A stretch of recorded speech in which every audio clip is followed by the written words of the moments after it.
Howdy, friends. My name's Timothy, and I'll be your Dungeon Master today. Welcome to the channel. If you are new here, then wow, thanks for joining us. And if you've been here before, then hopefully you've got at least some idea of what you've gotten yourself in for, because today we're going to go ahead and answer your questions.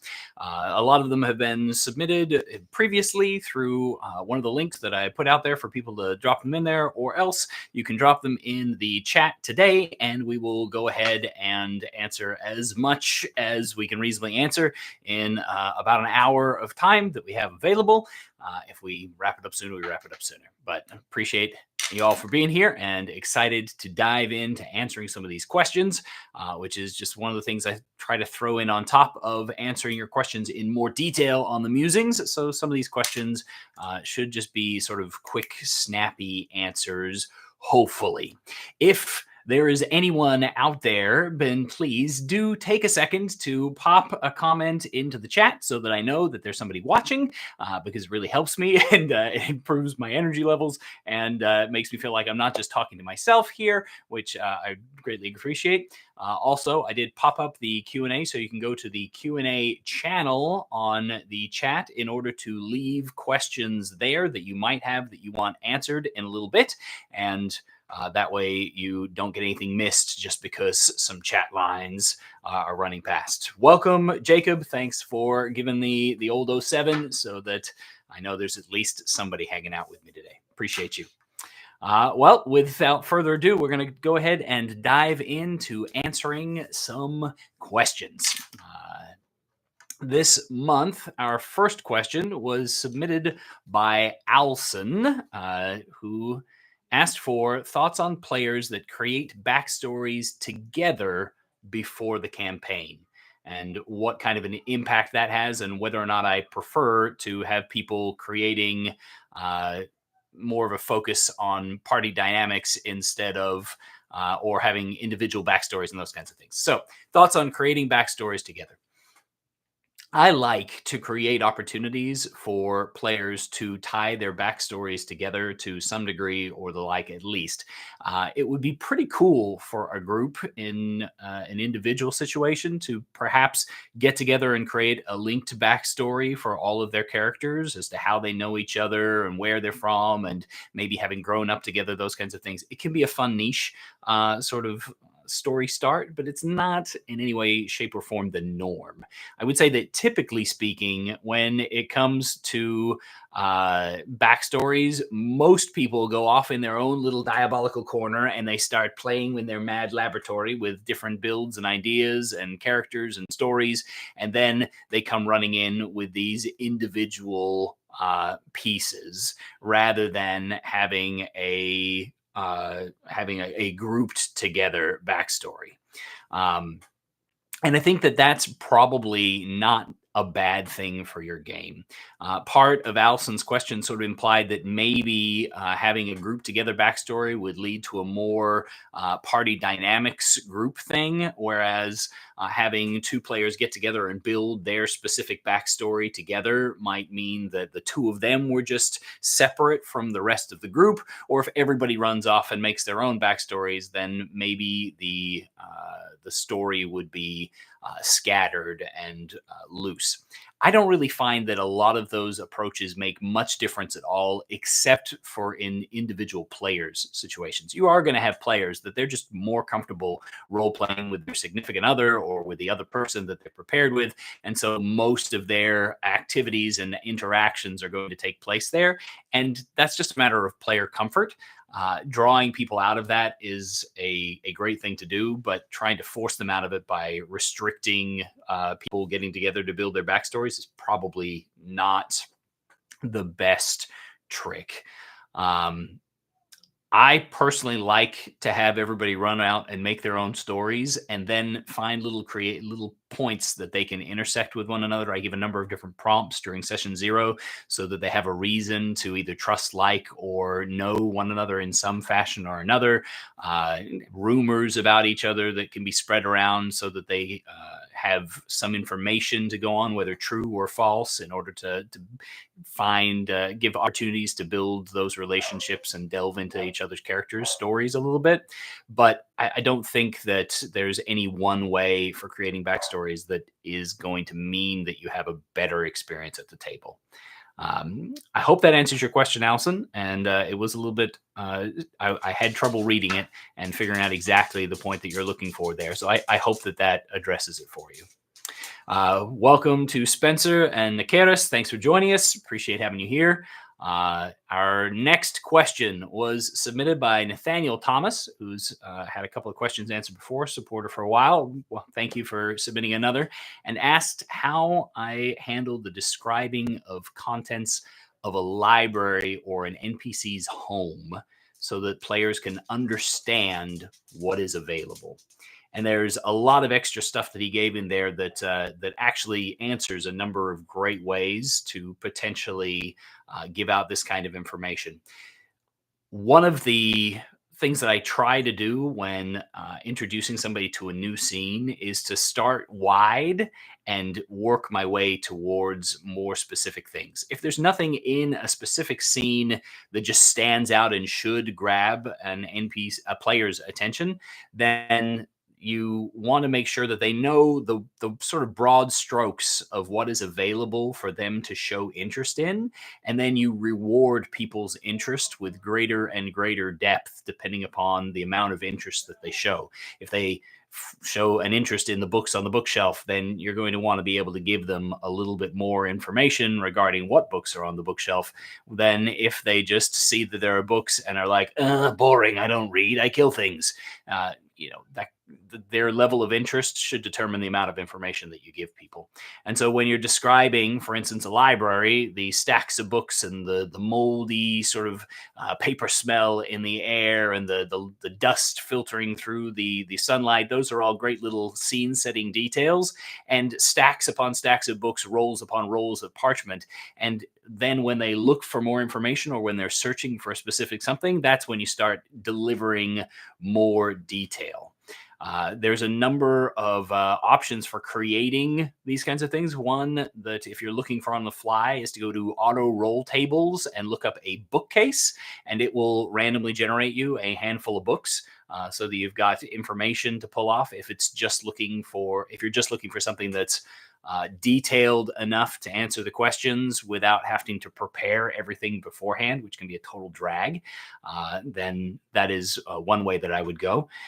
If you are looking to hide some kind of knowledge or secret or clue in the material that's out there, again, starting broad and letting people say what they're going to do is the best method of letting them get involved in it.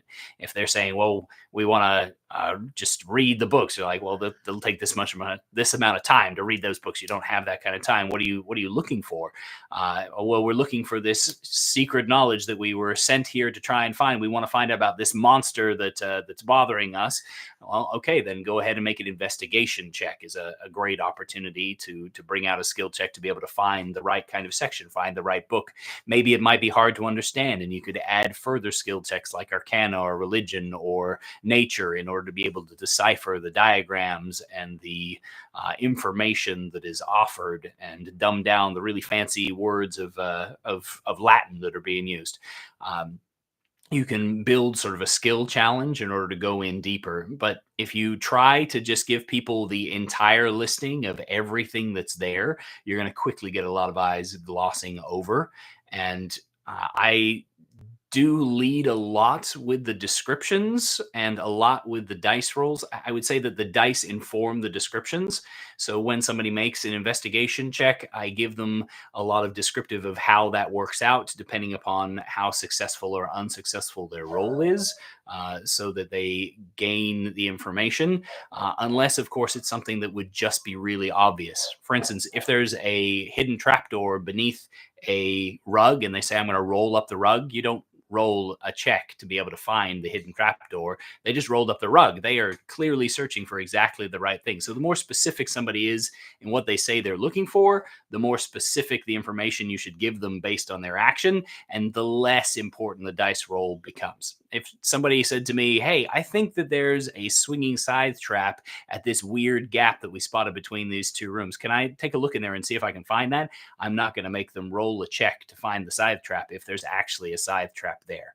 So leaning into the amount of description that they put with the specificity of your answers is one way to manage that. And when it comes to setting the scene and encourage them into finding what's there, just start broad and then create further detail the more you need to as they go into it. Even in an NPC's home, most of the time we can use these fancy maps nowadays, and the maps will have details. Just make whatever details on the map real in the world. And if you're lacking details or you're using a good old Chessex like I do in live games and have done for years, then give a rough description of the kind of area of the room that people are looking at, and then just create further details as you need them, so you don't go insane trying to prep absolutely everything that's in a place. I hope that helps, Nathaniel. Welcome, by the way, to Tony and Ryan. Thanks for joining us today. And we're going to, and to Rolando, thank you. Welcome back. It's great to have you at another Q&A. All right, another pre-submitted question, this one by Nikaris, who's here with us today, is how do you catch players off guard without it being a bad gotcha moment? I would say that there are two steps or stages to a good gotcha moment. One is my favorite word in Dungeons and Dragons, which, of course, is foreshadowing. If you want to have a gotcha moment that catches your players off guard, but doesn't make them frustrated all the time, caught off guard, the best way to make that happen is to tell them it's going to happen. Obviously, if you just tell them that it's going to happen, then they're just know that it's going to happen, and there's no gotcha, and it's not a surprise, and it's not catching them off guard, and it's not fun. But if you can find the smallest hint that you can imagine that tells them that there's something there, and then later reveal the actual thing that was there, that tiny little hint will trigger back into memory and make that a memorable occasion, an even more memorable occasion than if you just sprung it on them. As an example, I use a lot of passive perceptions for detection of traps. But what I do for passive checks is that instead of getting the entirety of the information that I have on hand to give you, I give you the smallest hint that I can think of that leads you to make an active check to discover the rest of the information. And so if you go into a room and there's, let's say, a secret door, and I just say as you come into the room that there's a slight breeze on this interior room, I might not mention anything further than that, but it should trigger a lot of my players to start thinking, well, where is this breeze coming from? What's that about? There's no windows in this room, and start going and searching. Those tiny little hints, even though that one's a little bit ham-fisted, those tiny little hints are what makes it less frustrating when the gotcha happens later, when the skeletal warrior leaps out from behind that secret door and attacks them, and with the surprise round. You want to make sure that you are hinting. The second part of that is to not be so precious about your gotcha moments. You're going to fail to surprise your players plenty of times as a DM. And it's important that we remember that, it doesn't matter if one of our things doesn't go quite according to how we originally envisioned it. If our surprise doesn't end up being a surprise, that's actually okay. That's just exciting for the players in a completely different fashion. Instead of the tense excitement of having been shocked, surprised, and uncertain of this, they get that satisfied reaction of knowing that they figured out what was going on and made the right choices because of it. That happens a lot of times in plot lines and the like. And there's a lot of advice out there to take what your players come up with and make them be right. I'm not a big fan of that personally, but when my players are right, they're right. Right. So if they come up with the right answer, they get to feel that satisfaction of having figured out the plot. I try to make sure that I already have the plot in the first place. I already have the traps, I already have the details and clues prepared beforehand, so that way when they find out what is actually there, they can have that satisfaction that you can't have if your DM is just creating things on the fly based on what you say. So that if you ask, oh, I think there might be a secret door here, and suddenly there's a secret door here, it doesn't take long for players to cotton on to the fact that you're just playing along with their ideas, and it really rips a lot of the excitement out of it.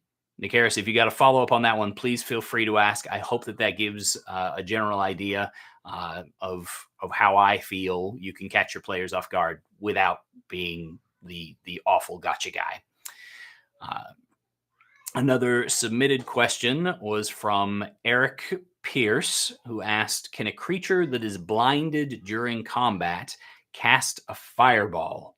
He was saying that he had a situation where a villain was blinded by a PC, but just happened to be far enough away from the corner of the room to not be in the area of effect. Ruled that even if he couldn't see the point, he could purposely aim beyond the limit and the fireball would go off as soon as it contacted the wall. How would you have ruled in this situation? Again, two aspects to this. First and foremost is the rules as written, which with a quick glance on D&D Beyond at Fireball says a bright streak flashes from your pointing finger to a point you choose within range and then blossoms into a low roar into it with a low roar into an explosion of flame. Okay, so because the spell does not say a point that you can see, then you don't have to be able to see in order to be able to cast Fireball. That straight up raw rules. You can cast it even when you're blinded. And Fireball is the example used in Total Cover that talks about how if it strikes an impediment before it's able to reach whatever range, then it explodes automatically, meaning that your ruling is 100% correct. If you just fire off a fireball to maximum range and there's a wall there, that's where the thing's going to go off. So first and foremost, in the raw, you were correct. And I don't feel like my tables would ever kick up any kind of a fuss over me fireballing the room with a blinded bad guy. However, the second point of that is that blind is really mechanically weird in 5th edition in that it doesn't give any kind of there are no rules for what still exists when you can't see something and how you can work out distances and the shape of the room and which way you're facing, all that kind of thing. There's no rules for that. So it is somewhat up to DM discretion. I would probably have ruled, just like you, that a fireball could be dropped off in there and he would try to fireball the room. Depending upon the level of threat and intelligence of the bad guy in question, I might have just fired it with perfect precision and let it go off. If this guy's an ultra genius and a particularly potent bad guy, then I'd probably go with that. But if he's a fairly hedgeling mage or a regular sort of a threat level opponent or doesn't fireball constantly, then I might impose some kind of a randomness as to just how well he did at pointing at that far corner that was the only safe place for him to target. I've done that in the past for other things that don't really apply. In fact, just the other day, I had somebody try to thread a fireball through really heavy cover. And so I gave him a spellcasting check, just an intelligence check against a low DC to see whether or not he could perfectly thread the fireball bead through the overlapping terrain to get to the perfect target that would cause the most damage, or whether it was going to hit and roar around the corner and give people cover advantages and catch less of the party in the fireball. In this case, he failed the check, and so it hit early, exploded around the corner, and everybody managed to save because of the bonus to their dexterity saving throws, and they took less damage, and less of them were in the fireball, but it felt like a cool narrative moment.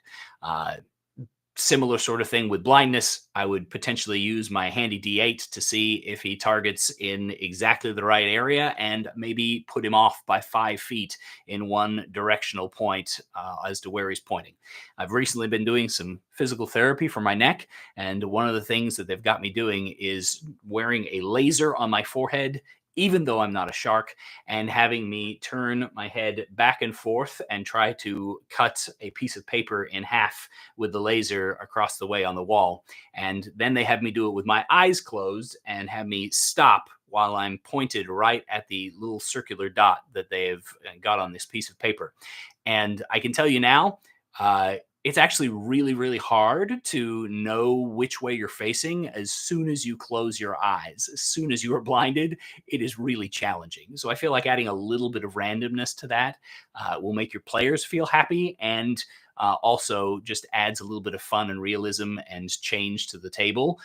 And at the cost of a single D8 dice roll and pointing 1, 2, 3, 4, 5, 6, 7, 8, around the circumference in cardinal points is a pretty low cost to be able to determine to be able to build it up and make it a little more fun.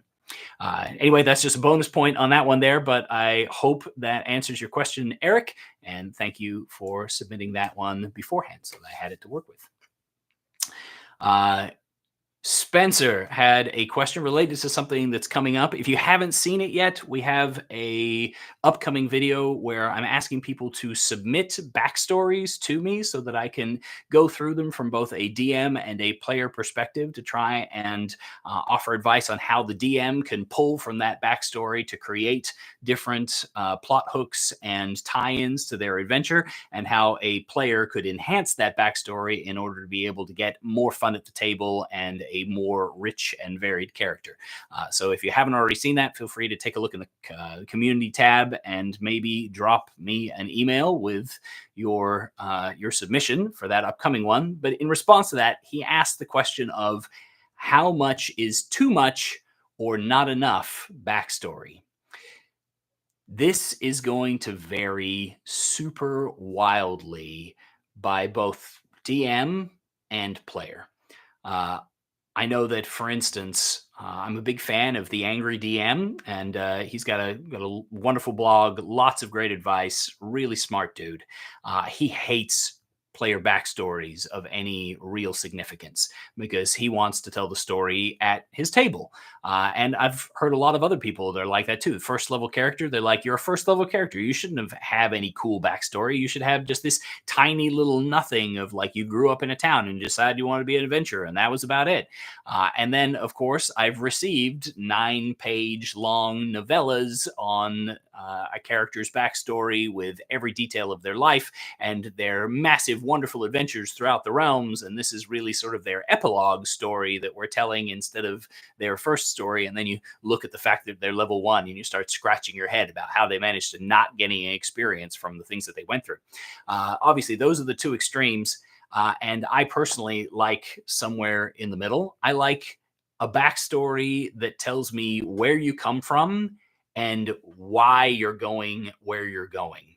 And I like a backstory that has some openings for me to tie the story off of, and for you to create your own story. I want you to be following your own desires in my games, so that you can shift the plot away from the main focus towards your focus here and there, and we can build that whole thing together. I like people to be able to try and character arc, which is not actually all that easy to do in tabletop role playing games, just because there's an overarching plot already that is sort of outside of your control. And as the player, you don't have the chance to build the story that a writer would be trying to build in order to have a proper character growth model that would be more typical in an author's story. I would say that a good backstory could be as little as a couple of paragraphs. If you tell me where you come from and why you're doing what you're doing and what you want out of life, that's really all I need. But my personal stance on backstory is that anything that a player submits to me, I will read. And I will try to find ways to make use of as much of it as possible in the story that is being told. And so my players give me backstories everywhere from a paragraph to the 9-page diatribe, and we work with whatever I've got. There's very rarely such a thing as too much backstory unless the backstory just doesn't make sense. And at that point, it's pretty easy to just address that with a player and say, "Hey, you've got all of this stuff right here, but this is too much for the experience level of your character. Can you bring this down and figure out what your character has done up until this point? Maybe cut it off right here where you started with leaving town and going on your first adventure, because this is going to be your first adventure." Open communication handles a lot of things.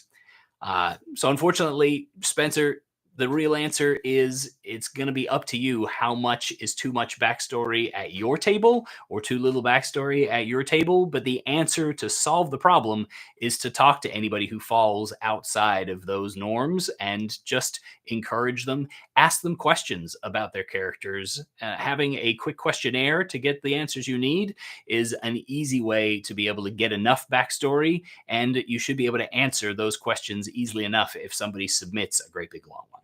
Hope that helps. All right, we have a couple of questions in the chat that I'm going to go ahead and copy into my file here, and we will go through. All right. Hey, welcome, Chris. Thanks so much for being here, and thank you for being a supporter of the channel. You keep the lights on, and I appreciate you. And welcome, Mr. Kyle, as well. Just going to check and make sure we don't have any questions in the actual Q&A channel. Nope, everybody. Oh, we do.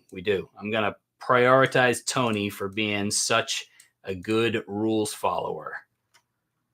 Here we go. We're going to select this question. Have you played with the madness rules from the DMG, and how often should you run insanity checks? So here's my thoughts on that one, Tony. I have used the madness rules to some degree, though I usually only use them for short periods of time. I haven't run a campaign that hinges upon madness, insanity, and those sorts of things. I'm also not really a big fan of how the DMG does their consequences for the various forms of madness, because I feel like it, in ways, should almost be flipped. Because as they've got it right now, the short-term consequences are utterly brutal and completely shut you down to where you can't do anything at all, and are only really usable as combat afflictions. Because if you do it anytime after combat, you're just completely shutting down a player so they can't do anything. And the long-term afflictions have minimal impact, but you're not supposed to get those until after you've gone through some of the really, really critical ones. So I like to lead out with the minor adjustment changes where you give somebody a personality trait or a flaw or a bond. Lead with those often and frequently and quickly, and then I make the big sources of insanity cause the moderate effects that are actually impactful upon you, and then the critical big bad evil guy reveal at the end, the Cthulhu monster, whatever, gets the insanity vehicle, the insanity effect, the condition that is going to completely shut them down and make people not able to participate in the game properly if you happen to fail that end of days sort of save. Anyway, that is sort of an aside. That sort of thing really impacts how I would make the madness system work and the kind of checks that I would make people take. I would, if they're going to get just a personality change and some kind of paranoia or shift that's going to adjust how they role play, I would happily make checks for those occur as frequently as the area dictates. In, say, the Far Realm, I might make that be an hourly thing or every 10 minutes, depending upon how long you expect your players to be in that environment.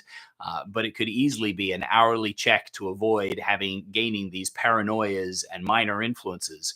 Meanwhile, at the beginning of a fight with a creature that's maddening and completely mind changing, might be an appropriate time to include one of the mid-level effects that's going to have impact upon them, both in their character's portrayal and in their character's mechanics. And then very, very rarely would I ever use the ones that can potentially shut them down in a huge, hard sort of fashion. But if your system that you're using and the plan that you're using is mostly going to adjust their role play, then you can feel free to force those kinds of checks and situations on people fairly frequently on an in character basis. And all it does is enhance the madness theme of the scenario that you're in, and it doesn't detract a ton from the fun of the players. Whereas if those madness checks are going to result in players losing control of their characters, even for relatively short periods of time, you want to be very sparing with that, because the more often you steal the agency away from your players, the less fun they're going to have. Nobody likes it not being their time to play the game. That just doesn't really work. Um, I hope that helps answer the question there, Tony. And I appreciate you putting that one in the Q&A folder for everybody. And so we're going to jump. Let's see. Well, we got another one in there, so I'm going to go ahead and do it. Chris, thank you for supporting the channel and for asking in the Q&A. Here we go. Select question. This is a new feature for me, so I apologize for it being a little bit awkward. Question is, what are your thoughts on the new adventure Vecna Eve of Ruin? Are you considering running it? My first thoughts is that I think that WotC might have my house bugged, actually. I'm wondering if they're not like stealing things off of my computer or something, because I'm currently very close to 100 sessions in. I think we're well over 80 sessions into an adventure we called Death of a Sararak, that essentially seems like it has very much the exact same overarching plot as the Eve of Ruin, only with much more hodgepodge and homebrew put together themes to it. So I'm a little bit concerned about WotC being in my computer. But that said, I think that the overall story sounds like a ton of fun. I am considering running it when it comes out there. I've been looking at what might make a good adventure to segue into it, because I personally really like playing characters all the way from low levels up into the high levels. I'm not as big a fan of starting out at level 10. At PAX Unplugged, they actually announced that they were going to make this adventure was going to be from level 1 till level 20. That very specifically came out of the designer's mouth. And then as soon as I saw there was actually a level 11 to 20, I was incredibly disappointed in what I'd heard. I was pretty cut. So that's a big bummer for me. And the fact that they're starting it there is a bummer. But the fact that they're doing end game content, actual level 20 content for people to partake of, that isn't the awful mess the Dungeons of the Mad Mage presents of that, where though it's got a great like dungeons in there and lots of interesting encounters, it's just terrible because it doesn't have a story at all. I think that the fact that they're doing it is absolutely pretty awesome. And it does, you're right, it does seem like they have a few little adventures that might lead up to it. And I'm hopeful that we can put together a few of those in order to make a good story. I also think that from what I have read and seen about Eve of Ruin, that I'm considering running Dragonlance, the level 1 through 11 adventure from Dragonlance, as a prequel to Eve of Ruin. Because if you haven't already read it, part of Eve of Ruin starts out with you essentially just being pulled to a location. And so it's very plausible that you could be pulled from anywhere in the multiverse in order to show up and be the adventurers that then take part in the Eve of Ruin storyline. And you're going to bounce around a bunch of different multiverse settings during the course of the story too. So it doesn't matter whether you're running Dragonlance or Forgotten Realms or a homebrew world, you can pull it all together for this one anyway. So I'm very strongly considering that one, as I think the themes and the timeline of finishing one adventure and then being yoinked away to go into this other adventure could actually be a lot of fun. Let's see. I think that the overall story sounds like a lot of fun. I think that facing off against Vecna is a smart move by WotC to be able to capitalize on Stranger Things and the publicity that they've got from there and the awareness that the community has of those kinds of things. And also is a pretty neat way to tie into the whole 50th anniversary, to go back to somebody from way back at the beginning. How they actually pull it off and how well they do at it, of course, still remains to be seen. And you can definitely expect me to pull it apart as best I can as soon as it comes out. I'm hopeful for this 2024 year, as kind of a spoiler, to do more work on pulling apart new products as they come out and giving feedback to people, and maybe some hints and tips on how to fix the little gaps that are often left in an adventure, depending upon what kind of gaps you see in an adventure, because everybody needs different things to run a good game of Dungeons and Dragons. So we'll see how it goes. Chris, hope that answers your question. Thank you for submitting it. I appreciate that. All right. Questions that have been submitted thus far from Rolando. Thank you. Asking, I have a question about something that may come up in my next session. Well, I'm glad you're here. What do you think of romance in RPGs? And if you allow it, how do you handle it, specifically between a PC and an NPC? This is a topic that is going to be very specific to who is involved. For instance, I am fairly shameless at the Dungeons and Dragons table, and though I have some pretty strong personal feelings about how marriages and people and interactions, and I'm a very PG kind of guy for the most part, while my players are not necessarily all the time. So all of my personal hangups come with me into a game of Dungeons and Dragons.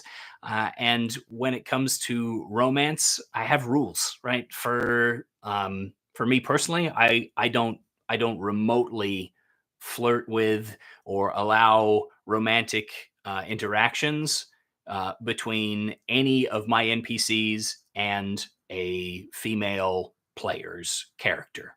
It just doesn't happen at my table because I'm happily married and I like to stay that way, and I have no interest in ever creating that sort of interaction with another female being.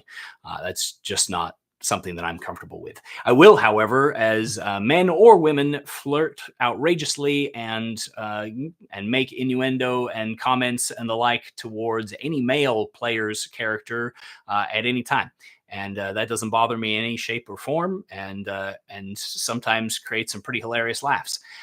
Some of my players are more okay with that than others, and my job is to figure out how okay people are with what they're okay with, and to play to that as specifically as possible. It is also my job as the DM, in my mind at least, to ensure that I'm not offending anybody at the table overly with going too far with that. And since I'm personally the PG guy at my table, that actually works out pretty easy for me because anytime that I feel like something is leading in an uncomfortable direction, I just move to the scene after it. The good old-fashioned fade from black was good enough for television back in the day. It's certainly good enough for role-playing games. I think that it's important to handle it delicately. But I don't think that there's any major problems with doing it so long as you, your significant other, if you have one, and the players around the table are all going to be comfortable with what's happening, then go with the gods and do it however it makes sense for you. Having relationship checks and the like from Strixhaven is one way to actually mechanically manage it if you're interested in having some kind of a mechanical system. But typically speaking, I would just use simple role play and let people talk in character occasionally, flirt and react to one another, and see how the things that they say land with the player, with the character that they're targeting or talking to, and as the DM trying to determine what the NPC would actually be thinking and how they're reacting to it from their perspective, rather than trying to make it from the perspective of would this be fun or funny for the game. I do always try to portray NPCs true to their own thought processes as much as possible, which gets me in trouble sometimes, but other times it's really useful. I hope that answers your question, Rolando. And thanks, Chris. I appreciate the comment about wisdom. I definitely want to stay married. We're coming up on 22 years this July, and I'm looking forward to a lot more than these 22. So. Let's see. Submitted a little bit earlier. Mr. Kyle said, how do you foreshadow, say, a very deadly encounter without metagaming? Can you provide an example of how you would describe that narratively? Okay. So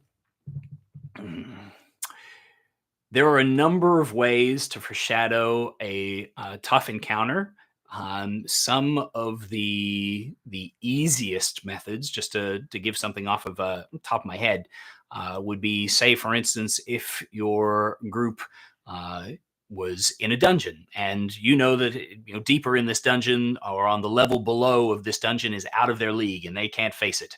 Now, you might end up thinking like Dungeon of the Mad Mage, for instance. They have portals that jump between the different levels of the dungeon, and it's possible, if you take off the rails that they put in there, to, say, for instance, leave the second or third level of Undermountain and end up on the 18th level of Undermountain, which, as you might imagine, has a vastly different scary level and threat level. One way that you can foreshadow that kind of a thing, rather than just blocking people away from it, is to show signs of the power that's involved there.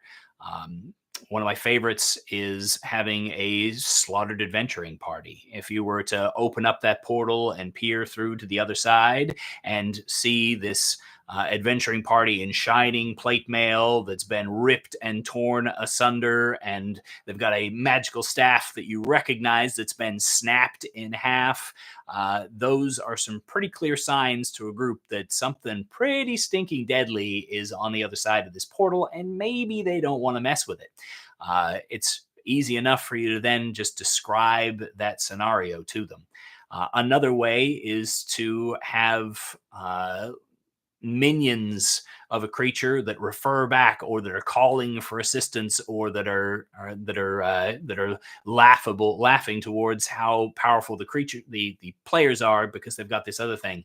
Finding ways to put them into interactions with the big bad guy without it being a fight encounter, or giving them a reason to let it slide, is a fun one. Strahd, for instance, I always introduce Strahd early, and when the first player launches an attack at him, inevitably at third level, and scores a 20-point hit that leaves no mark on Strahd and also doesn't make him annoyed enough to fight back, I've yet to have a player not get the idea quickly that this guy is so far out of their league that they should back the heck off.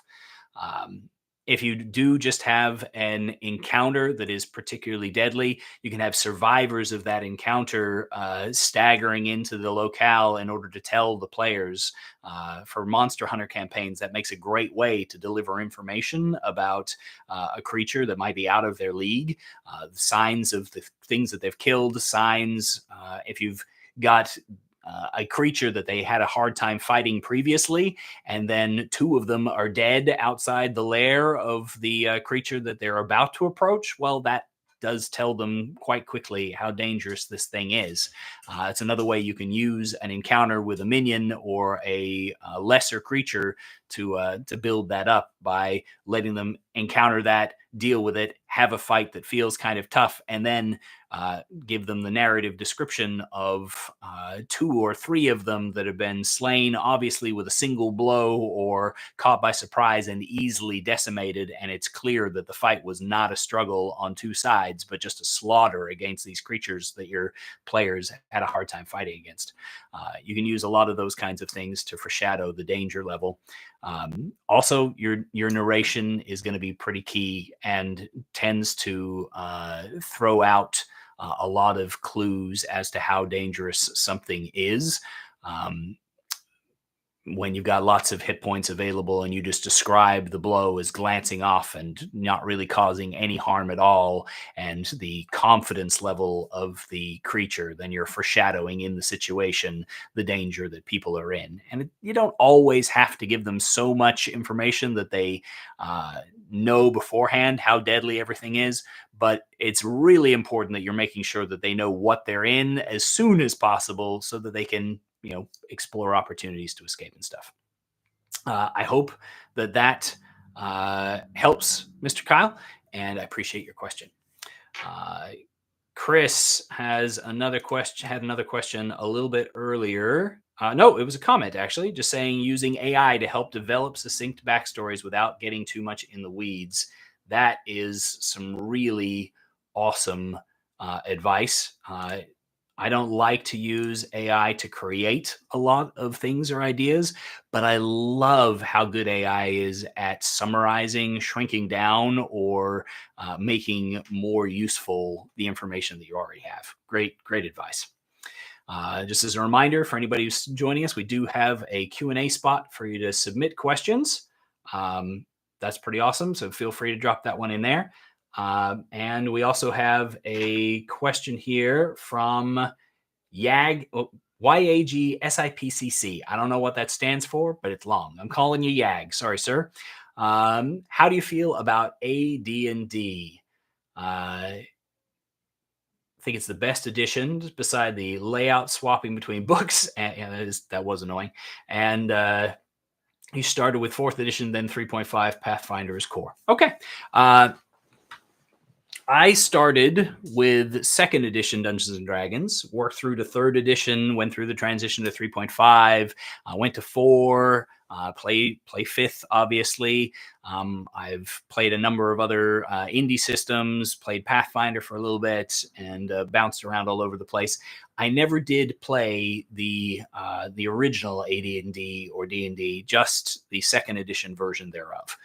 So I don't have a defined answer for that question. However, I will say I loved 2nd edition, and my favorite thing about 5th edition is how much like 2nd edition it makes me feel like things are, only without the rules feeling as backwards as 2nd edition did.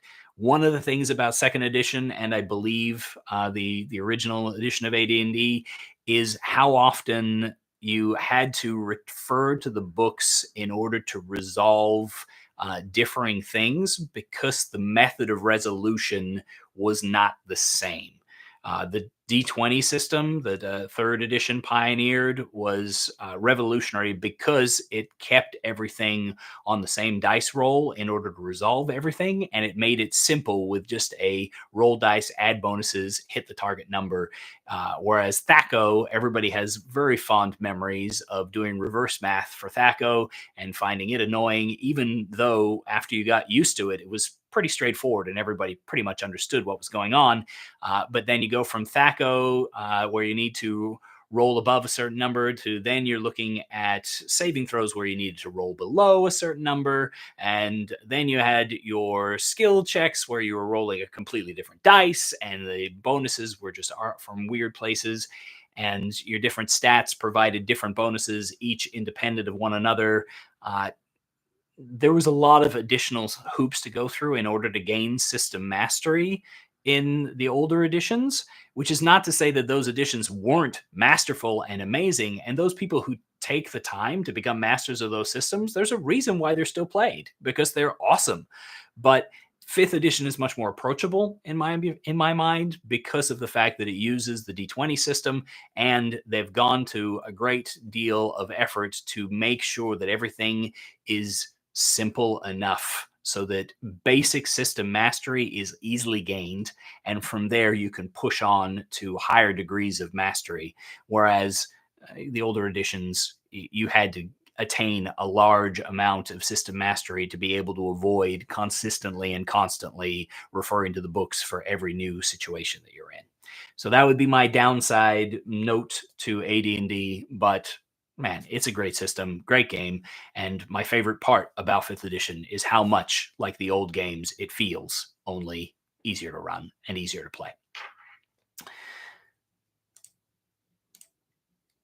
All right, I have one more question that's been dropped into the Q&A. If anybody else has any questions, feel free to drop them in there. We've got about 10 minutes left, so we might have time for one, maybe two more questions after what's here. And we've got, let's see, we've got Rolando right here has asked, what is your favorite class to play, and what's your favorite class to DM for in 5th edition? Lovely question. That's great. I am a wizard at heart, and yet I very rarely end up playing wizards. I hate making characters for myself as a general rule. That's my least favorite thing about Dungeons and Dragons, is making my own characters, which is probably absurd, but it's true nonetheless. I find it onerous because I always want to be useful and unique and important to the party. And I'm a bit of a crowd pleaser, and I like to make sure everybody else is having a ton of fun.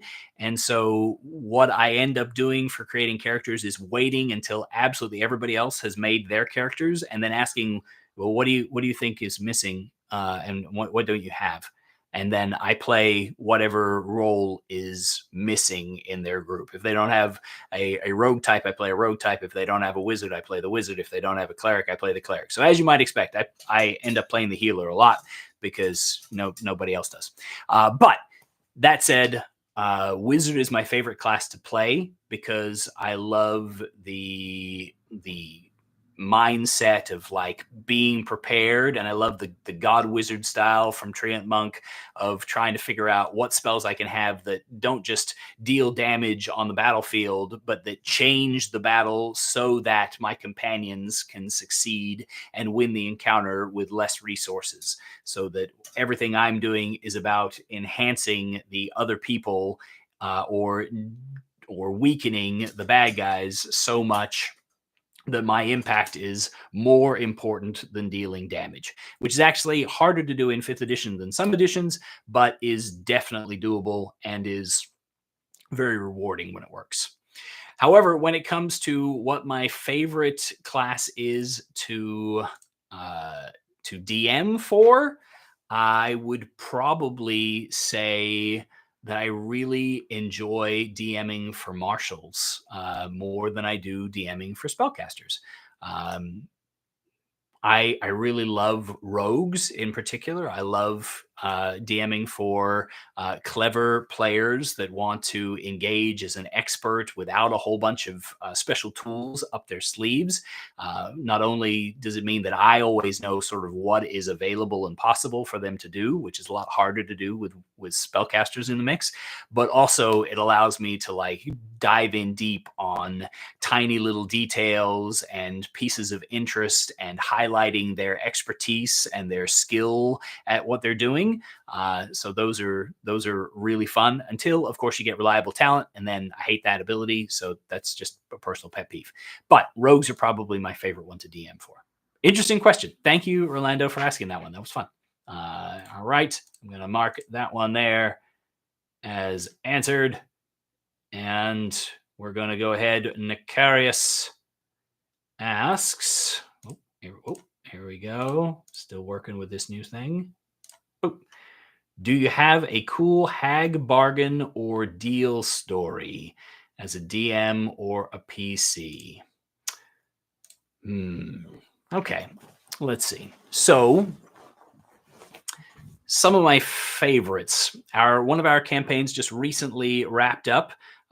Jake was in the room with us a little bit ago and asked and said hi. I don't know if he's still here, but he made a couple of bargains with a fey power that appeared to him. At the time that he made the deals, he didn't really know who they were, but they were in fact actually deals with Igwilv, aka Tasha, aka spoilers, and she made deals with him for first anything and then everything in exchange for the lives and souls of her friends. And we essentially made that a main plan for the next campaign that we are just starting up now as to impacting that. And my players are running with that and have created their own interesting flavors, as one of the things that was demanded of her was her firstborn son, who is now another player's character in the adventure that we're in now, which is a monster hunter themed campaign that we are hopeful will actually segue into Eve of Ruin at the mid levels. That one's probably one of my favorites. My other favorite one is more of a deity deal, where my wife ended up with a deal with Cyric, the god of murder, and was gaining lots of power that she was able to hand out to everybody willy-nilly. But while she was sleeping, her body would be co-opted and she would run off and murder people, which was how she was actually powering things. And that was a lot of fun. That was not my idea. That was my DM, Tony Silvermain. Back in the day, my first play-by-post DM, play-by-email, and actually the DM that I met my lovely wife through while she was here in the US and I was back in Australia. So fun stuff there.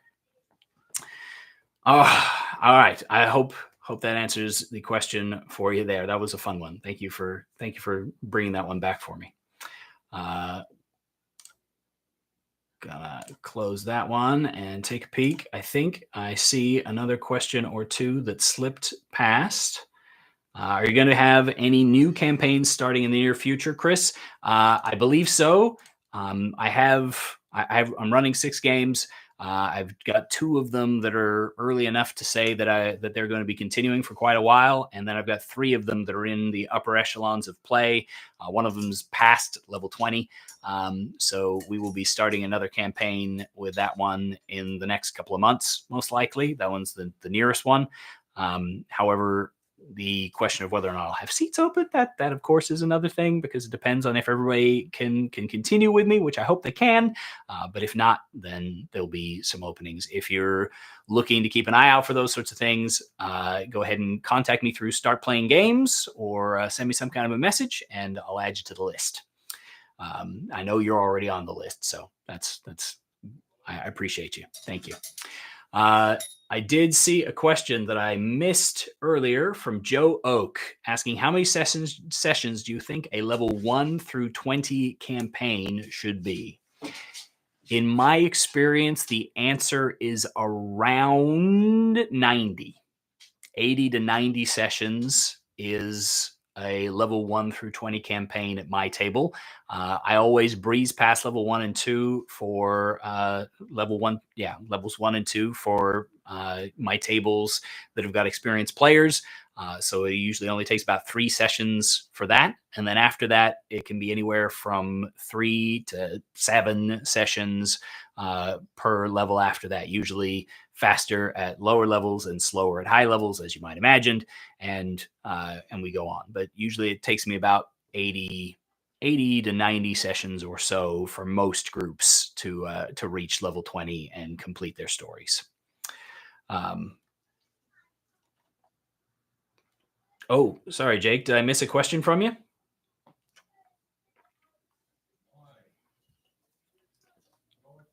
You asked something through the link. Great. Okay, I'll look for that one there quick, because you asked before, and let me see if I can pull that one up. unless you can drop it in the chat there, Jacob.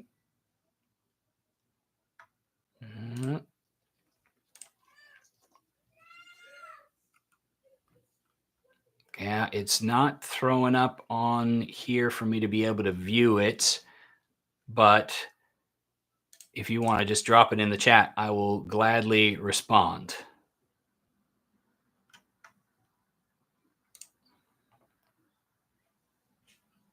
Don't want to leave you hanging on that one. Mr. Kyle, I have not yet listened to the fireside chat on the Player's Handbook that dropped this week. I just got back from vacation with my wife and a couple of our grandkids. So I sadly did not have a chance to watch that yet, but I am incredibly excited for the new handbook. I am hopeful, though cautiously so, for what they end up coming out with at the end of this. Let's see. I am not seeing Jake's question, which is going to round us out here. So I might. Here it is.